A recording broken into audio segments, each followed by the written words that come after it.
10 ఏళ్లు ఇరాం లేకుండా కరెంటు వచ్చింది. బోరు వేస్తే పొలం మొత్తం తడిచే వరకు నడుస్తుండే. కరెంటు పోతదేమో అన్న ముచ్చటే లేదు. ఇప్పుడు కరెంటు ఎప్పుడు వస్తుందో ఎప్పుడు పోతుందో తెలవడం లేదు. రాత్రనక పగలనక పొలం కాడికి ఊరికే పరిస్థితి వచ్చింది. కాంగ్రెస్ పాలనలో కండ్ల ముందే తెలంగాణ చీకట్లు అలుముకుంటోంది. 5 నెలల్లోనే విద్యుత్ రంగం తారుమారైంది.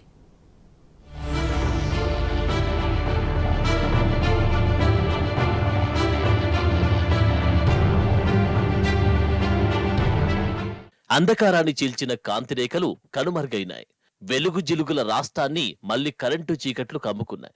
అప్రకటిత కోతలు మొదలైనాయి. సబ్ స్టేషన్లు ధర్నాలతో దద్దరిల్లుతున్నాయి. ట్రాన్స్ఫార్మర్లు పేలుతున్నాయి. మోటార్లు కాలుతున్నాయి.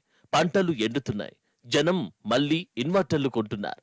పారిశ్రామిక వాడలు వణుకుతున్నాయి. ఇన్వెస్టర్లు వాపసు పోతున్నారు. ఇది రాష్ట్రంలోని తాజా పరిస్థితి. రెప్పపాటు కూడా కరెంటు పోని తెలంగాణ నిన్నటి వెలుగుల వైభవం కళ్ల ముందే చీకట్లు అల్ముకుంటున్న విషాద దృశ్యం ఇప్పుటికా నిజం.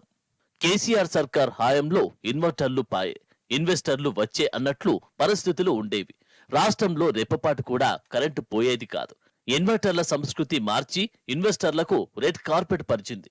నిరంతర విద్యుత్ ఫలితంగా రాష్ట్రానికి ఇన్వెస్టర్లు క్యూ కట్టారు. కానీ రేవంత్ సర్కార్ కొలువుదీరిన తర్వాత తెలంగాణ పరిస్థితి పూర్తిగా తారుమారైంది. ఒకవైపు ఇన్వెస్టర్లు వెళ్లిపోతుండగా ప్రజలు మళ్లీ ఇన్వర్టర్లు కొనుక్కోవాల్సిన పరిస్థితి తలెత్తింది. కాంగ్రెస్ పుణ్యమా అని ఇన్వర్టర్ల కొనుగోళ్లు మళ్లీ ఊపందుకున్నాయి. కార్నింగ్ పరిశ్రమ తమిళనాడుకు వెళ్లిపోయింది. 5-6 కంపెనీలు గుజరాత్ కు పోతున్నాయని సాక్షాత్తు సీఎం రేవంత్ రెడ్డి పలు సభల్లో వెల్లడించారు.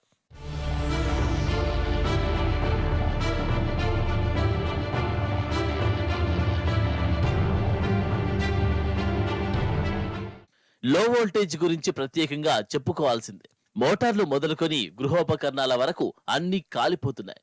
ఆఫ్ కరెంటుతో అవస్థలొచ్చి పడ్డాయి. ఇంతకాలం గిరాకీ కరువైన మోటార్ వైండింగ్ షాపులకు గిరాకీ పెరిగింది. మోటార్లు కాలుడు, బావుల్లో నుంచి పైకి గుంజుడు, మెకానిక్ షాపుల్లో పడిగాపులు పడే స్థితికి రైతుల పరిస్థితి దిగజారింది. 24 గంటల కరెంటుతో ఇంతకాలం మోటార్ మెకానిక్ షాపులు వెలవెలబోయాయి. చాలా వరకు మూతపడ్డాయి. ఇప్పుడు అవే షాపులు మళ్లీ పురుడు పోసుకుంటున్నాయి. పదే పదే మోటార్లు కాలడంతో రైతులు అప్పులపాలవుతున్నారు. గతంలో 24 గంటల కరెంటుతో రైతులు ఉదయాన్నే పొలాలకు వెళ్లి నీరు పారించేవారు. రైతులు ధీమాగా ఉండేవారు. కానిప్పుడు రాత్రిపూట 3 ఫేజ్ కరెంట్ ఇస్తున్నారు.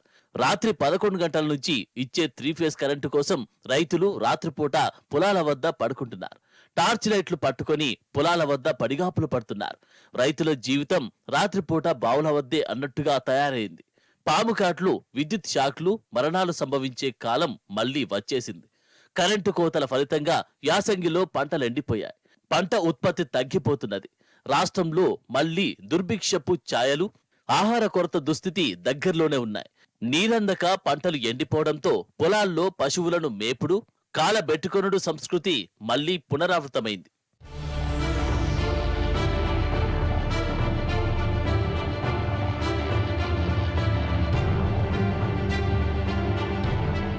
అటు కరెంటు కష్టాలతో పరిశ్రమలు విలవిల్లాడుతున్నాయి. ఇంతకాలం ధీమాగా నడిచిన చిన్నా చితకా పరిశ్రమలు ఇప్పుడు కరెంటు రామచంద్ర అని మొత్తుకుంటున్నాయి. ఇంతకాలం లాభాల్లో నడిచిన పరిశ్రమలకు ఆర్థిక నష్టాలు, కష్టాలు వచ్చిపడ్డాయి. మధ్యలోనే ప్రాసెస్ నిలిచిపోయి ఇబ్బందులు పడుతున్నాయి. అటు కరెంటు కోతల ఎఫెక్ట్ తాగునీటి సరఫరా వ్యవస్థలపైనా పడుతుంది. కోతలతో ఫిల్టర్ బెడ్స్ నిర్వహణ కష్టమవుతున్నది.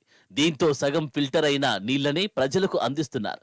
నల్లా నీరు మురుగువాసన వస్తున్నది. దీంతో ప్రజలు రోగాల బారిన పడాల్సి వస్తున్నది.